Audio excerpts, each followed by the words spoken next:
Halo teman pemilih, bagaimana kabarnya? Semoga semua dalam keadaan sehat dan bahagia. Terima kasih teman pemilih sudah bergabung dengan kanal YouTube Podcast KPU Kabupaten Purbalingga bersama saya Kumala Indriasari, host KPU Kabupaten Purbalingga.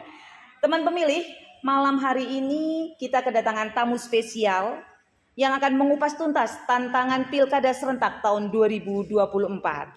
Katanya tak kenal maka tak sayang ya.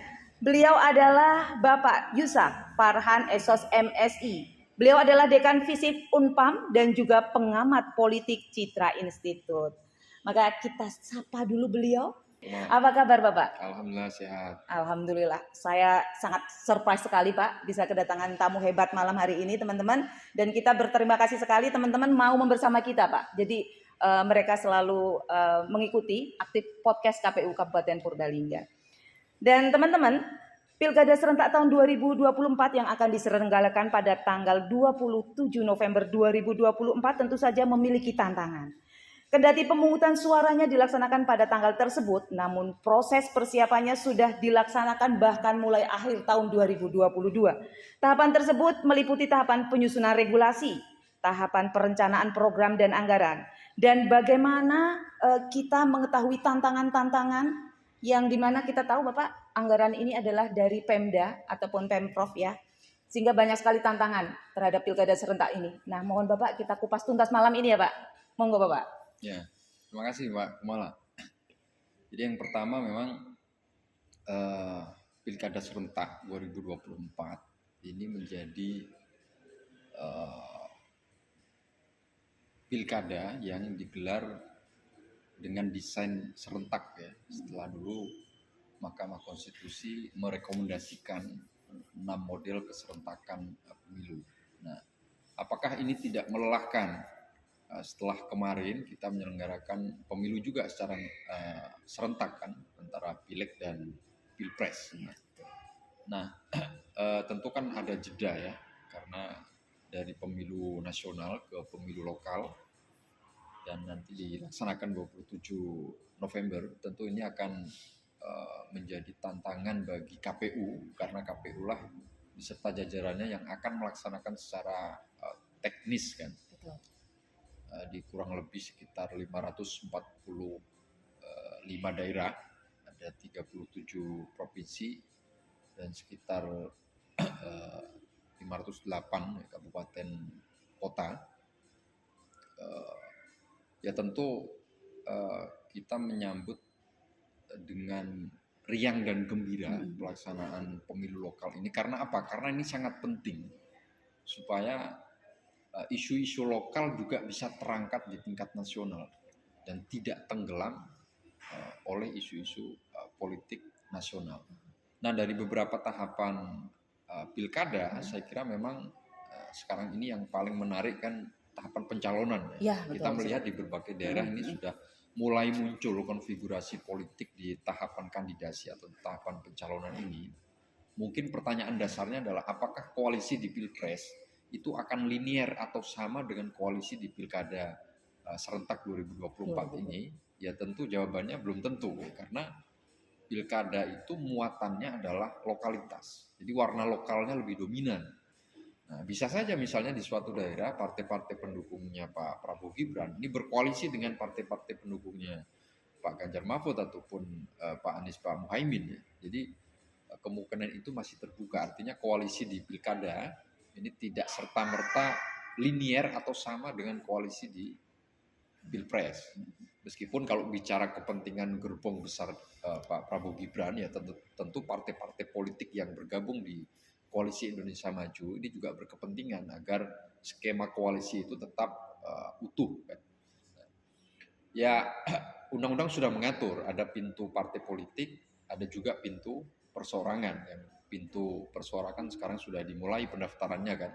Nah kita akan lihat apakah masih ada calon-calon yang bertarung dengan menggunakan jalur independen. Tapi memang dari realitas politik yang ada boleh kita katakan memang agak berat calon dari jalur perseorangan ini bersaing dengan calon-calon dari partai politik. Karena apa? Karena pintu dari jalur independen meskipun dibolehkan oleh undang-undang syaratnya juga cukup ketat kan. dengan menggunakan persentase tertentu dari DPT, dan kalaupun calon dari independen terpilih, resiko politiknya juga cukup besar karena dia harus mendapatkan dukungan juga dari parlemen lokal, dari DPRD kan. Jadi saya kira tidak mudah untuk membangun stabilitas politik ketika mereka atau pasangan calon dari jalur independen terpilih kan. Nah, beda halnya dengan calon dari partai politik. Modal dasar mereka adalah dukungan partai, apalagi kalau partai itu punya infrastruktur politik yang rigid dari tingkat kabupaten kota, kecamatan sampai tingkat ranting, tingkat desa ya, dan mesin politiknya hidup, tentu ini akan menjadi penopang bagi kemenangan pasangan calon gubernur maupun bupati dan wali kota. Nah, yang paling menarik tentu setiap daerah ini kan punya bobot sosiopolitik yang berbeda-beda ya, antara satu daerah dengan daerah lain. Karena khusus di kota sebetulnya kalau kita bicara di tahap pencalonan ini, bagi kandidat siapapun yang tingkat popularitasnya masih rendah, sebetulnya masih cukup waktu untuk menggeber terus, karena dua variabel penting yang tidak bisa diabaikan oleh setiap pasangan calon adalah satu, popularitas, pekerjaan, yang kedua adalah bagaimana mengkonversi popularitas menjadi elektabilitas. Nah, khusus di kota-kota yang secara geografis mudah dijangkau, baik secara fisik maupun virtual, sebetulnya tidak sulit bagi pasangan calon yang elektabilitas maupun popularitasnya masih cukup rendah, karena masih cukup waktu. Meskipun kalau hanya mengandalkan waktu kampanye yang durasinya kan cukup pendek ya, sekitar akhir September sampai jelang pemungutan suara 27 November kan, kalau tidak salah ya sekitar 2 bulan lah, lebih pendek dari masa kampanye pemilu kemarin kan. Nah, tentu bagi calon yang tingkat popularitas dan elektabilitasnya masih rendah, ini harus bekerja dari sekarang. Bagaimana membangun popularitas itu di mata masyarakat kan? Karena kalau hanya mengandalkan masa kampanye, saya kira tidak cukup waktu, kecuali bagi tokoh yang memang sudah populer. Nah, makanya di beberapa daerah ini proses kandidasi ini juga akan menjadi bagian dari strategi partai politik beserta koalisinya. Nah, karena rata-rata partai politik akan memberikan rekomendasi lazimnya di last minute. Karena ini bagian dari strategi juga kan. Contoh misalnya di DKI Jakarta kan, ini bola panasnya kan ada di Pak Anies kan. Pak Anies maju nggak? Pak Anies maju nggak?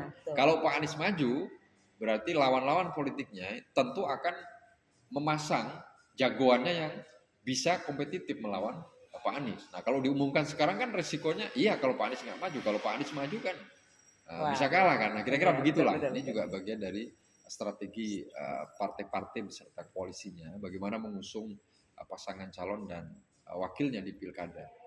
Nah, berikutnya tantangan soal pilkada serentak yang setiap momentum elektoral itu terus menjadi bahan perbincangannya. Saya kira adalah di dua tahapan penting berikutnya ya, tahapan kampanye dan tahapan pemungutan serta penghitungan suara. Nah, di tahapan kampanye saya kira tidak jauh berbeda dengan kampanye di pemilu kemarin. Di mana potensi terjadinya berbagai pelanggaran itu juga sangat terbuka, terutama kalau kita bicara bagaimana mobilisasi aparatur negara, aparatur daerah, termasuk PNS dalam kampanye kan.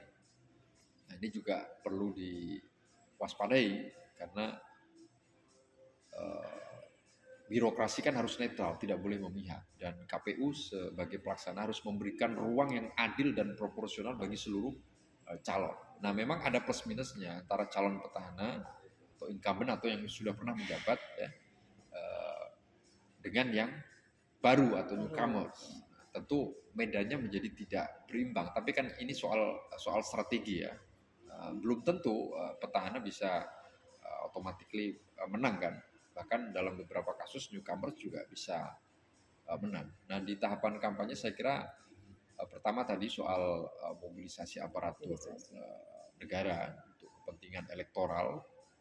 Yang kedua yang perlu diwaspadai saya kira karena warna politik pilkada ini lebih kental muatan lokalnya, potensi terjadinya gesekan antar para pendukung calon bupati, gubernur, wali kota ini juga sangat lebih besar ya. tinggi ya, terutama bagi daerah-daerah yang memang dinamika politiknya sangat kuat, sangat kencang, sangat kental.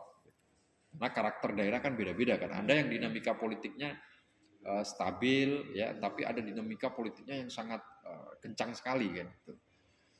Nah masuk tahapan pemungutan suara saya kira ini juga tidak kalah krusial, tapi saya kira KPU sudah punya pengalaman panjang ya. Kita sudah 13 kali pemilu kan sepanjang Republik ini berdiri, dan penyelenggaraan pilkada juga sudah berulang kali, dan dulu kami juga termasuk yang mendorong bagaimana pilkada itu secara langsung dilakukan oleh rakyat, dan dulu sudah dimulai kan di 2005 kan. Jadi di tahap pemungutan suara saya kira potensi terjadinya beberapa pelanggaran juga cukup terbuka, terutama yang sering menjadi bahan perbincangan, yaitu money politik. Money politik. Nah, Iya. ini juga angkanya tidak tanggung-tanggung Iya, kan. iya. Kalau riset akademik mengatakan di pemilu 2019 itu kurang lebih sekitar 30%, artinya 1 dari 3 pemilih terpapar politik uang. Nah, apakah di pilkada ini bisa nihil politik uang atau tidak? Nah, ini yang terus menjadi bahan perbincangan. Nah, saya kira potensi itu tetap muncul ya, karena ya realitas politik memang seperti itu, bahwa biaya atau kos politik ini sangat besar sekali. Bahkan untuk menjadi bupati atau wali kota terpilih ya, untuk kelas di Jawa itu rata-rata ya riset akademik pun mengatakan ya sekitar 25 sampai 50 miliar. Luar Dan biasa. itu tidak mungkin digotong oleh kas atau duit dari calon Iya, sendiri itu. betul. Maka lahirlah di situ investor-investor yang mulai masuk, dan ini yang menciptakan politik ketergantungan ketika pasangan tersebut terpilih. Nah ini juga menjadi bagian catatan penting atas proses kandidasi juga kan. Jadi politik uang saya prediksi masih akan marak di pilkada 2024 ini ya. Nah secara teknis saya kira karena KPU sudah sering melakukan atau menyelenggarakan pilkada, sebetulnya kita tidak perlu mengkhawatirkan ya soal kesiapan teknis ya. Saya kira dengan SDM KPU beserta jajarannya ke bawah, dengan perangkatnya yang ada, saya kira akan bisa melaksanakan dengan baik tahapan pilkada tersebut. Yang tidak kalah penting sebetulnya adalah bagaimana mekanisme pengawasan pilkada itu lebih strong lagi, lebih kuat lagi, karena seringkali Bawaslu tidak bisa memberikan atau memfollow up dugaan-dugaan pelanggaran itu karena tidak ada aduan kan. Nah, seringkali kasus-kasus pelanggaran itu menguap begitu saja. Jadi memang kita nggak bisa salahkan begitu saja Bawaslu, dan oleh karena itu partisipasi masyarakat juga menjadi sangat penting ketika menemukan dugaan-dugaan pelanggaran.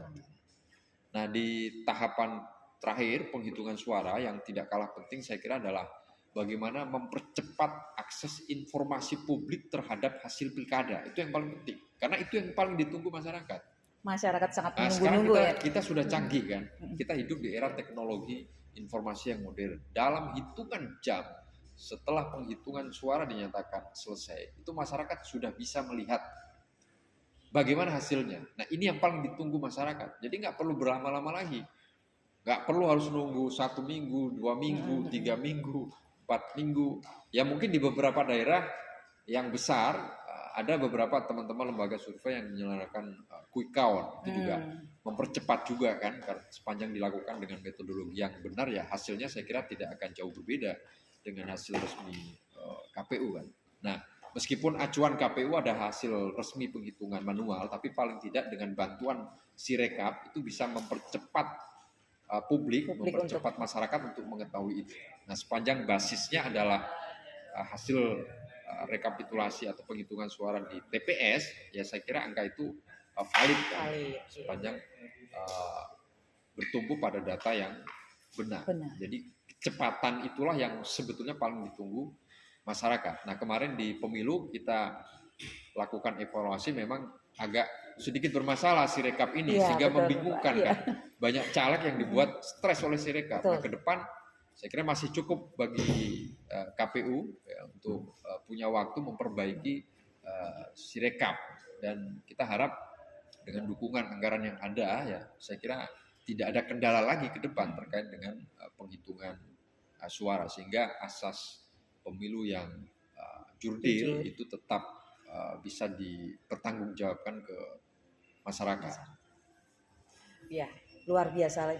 Saya banyak sekali belajar dari pembicaraan kita, Pak. Ternyata walaupun pencalonan yang dari perseorangan itu dibolehkan, dan di pilpres kan nggak boleh ya Pak ya, bolehnya kan di pilkada ya. Tetapi ternyata sulit ya Pak ya, tidak segampang itu untuk seseorang mencalonkan diri begitu ya Pak ya. Saya kira tidak mudah. Ya kalau di pilpres kan memang satu-satunya pintu lewat partai politik kan, karena ada aturan presidensial threshold. Tapi kalau pilkada pintu perseorangan itu masih dibolehkan undang-undang, tapi kan syaratnya juga cukup luar biasa, berat kan, dan panjang kan masa pendaftarannya juga. Betul. Tidak mudah juga mengkoleksi dukungan KTP dari masyarakat. Belum resiko politiknya kalau terpilih kan, harus berhadapan dengan parlemen lokal. Ini juga tidak mudah kalau dia tidak punya kepiawaian dalam mengorganize dukungan parlemen lokal. Iya. Terus pilkada serentak 2024 ini merupakan pilkada yang dalam sejarah kepemiluan paling ini ya Pak, paling banyak gitu. Paling banyak ya kan. Nah, bagaimana partai politik menyikapi hal ini, Pak? Berarti harus dengan strategi-strategi apa gitu ya? Ya, tentu strategi di beberapa daerah kan berbeda-beda ya. Tidak linear karena tadi unsur lokalitasnya lebih kental kan kalau pilkada. Jadi peta politik antar satu daerah dengan daerah yang sudah pasti berbeda. Jadi koalisinya nanti bisa lintas koalisi pilpres, bisa jadi 01 koalisi dengan 02, koalisi dengan 03. Dan yang perlu diwaspadai seperti Bapak bilang tadi, money politik ya Pak. Semoga di pilkada 2024 ini bisa lebih diminimalisasi ya Pak ya. Ya minimal kalau tidak bisa 0%, minimal berkurang. Bisa ditekan lagi berkurang. Nah, terus kemudian juga seperti Bapak katakan tadi bahwa pengawasannya kurang begitu ya Pak. Semoga teman-teman pemilih lebih sadar apabila ada pelanggaran-pelanggaran untuk segera dilaporkan begitu ya Pak ya. Agar jadi kasus-kasus yang terjadi tidak menguap begitu saja begitu ya Pak ya. Sehingga pilkada serentak tahun 2024 bisa berjalan dengan lebih baik lagi gitu ya Pak. Yang tidak kalah penting adalah jangan sampai pilkada 2024 itu hanya menjadi ajang kompetisi berburu kekuasaan, tapi adalah ajang pertarungan gagasan. Bagaimana sih membangun tata kelola pemerintahan lokal, bagaimana sih membangun kota yang visioner ke depan, bagaimana membangun kabupaten yang bisa mendatangkan investor untuk kemandirian daerah, karena meskipun otonomi daerah sudah sangat panjang sekali kita laksanakan, tapi kan dalam prakteknya ini masih banyak daerah yang bergantung pada pusat. Iya, betul Pak. Nah, ini bagaimana pilkada juga mendorong aspek kemandirian daerah ke depan. Nah, tentu kan kata kuncinya satu, inovasi. Inovasi. Nah, disinilah diuji para calon-calon bupati, gubernur, wali kota itu, bagaimana mereka berinovasi terhadap program-program populisnya, sehingga kemandirian daerah itu bisa lebih kuat lagi ke depan. Jadi putra daerah yang terpilih bisa menjadi visioner dan juga mempunyai inovasi dan gagasan-gagasan yang lebih memajukan daerahnya begitu ya Pak ya. Kata sederhananya begitu seperti itu ya Pak ya. Kurang lebih seperti itu. Seperti itu. Terus bagaimana Bapak efektivitas pilkada serentak tahun 2024 ini Bapak?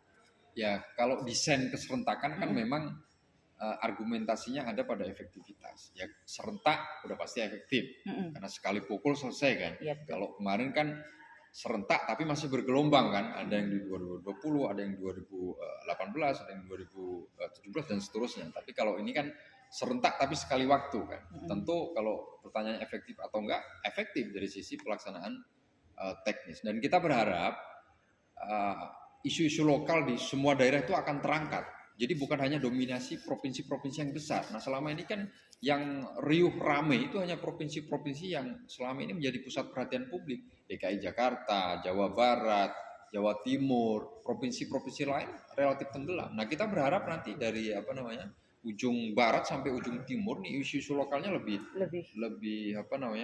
kuat lagi supaya masyarakat juga tahu. Kan tidak menutup kemungkinan dari pilkada ini akan lahir calon-calon pemimpin nasional masa depan kan. Ya, dari bupati-bupati, wali kota atau gubernur terbaik masa depan.